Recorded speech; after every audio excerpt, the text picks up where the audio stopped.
You can see the lists of candidates here. You've probably just seen a couple of voters perusing the options, and then down here the ballot boxes, the election officials, all looking very normal and very peaceful. The officials here tell us that so far around 50 people have come to this particular polling station to vote this morning. At the moment we understand that around 3 constituencies in Bangkok have had to cancel voting because of the protests. But out of a total of 33 constituencies, obviously that's a fairly small proportion. And in large parts of the capital, as well as the wider country, of course, voting is taking place.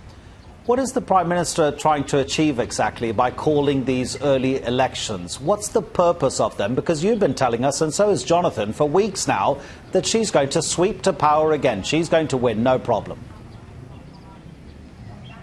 Well, that's exactly why the government has called an election, of course. They want to reconfirm their mandate, and they know that were the election to be held and were all parties to contest it, they would almost certainly win. They swept to power in 2011 with around 48% of the vote. It is a significant majority that they command. Now, obviously, the protesters who we've seen out on the streets, as well as out blocking polling stations and ballot paper distribution centres, they accuse the government of being corrupt. They say it's trying to buy itself to power again, which is why they're trying to bring this election down. The question is, of course, how much impact can they have by attempting to disrupt the administration of the election in this way.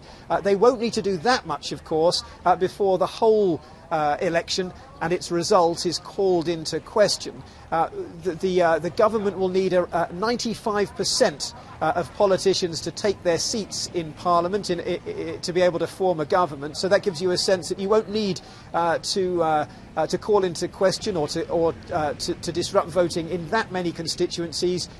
To ensure that there will be more political deadlock, the need to rerun some of those elections by holding by-elections, of course, in the weeks and months to come. And of course that's what the protesters are trying to do. They want to disrupt this election as much as they can, challenge the claimed legitimacy of this government, and they say attempt then to bring forward a series of reforms before another election can take place.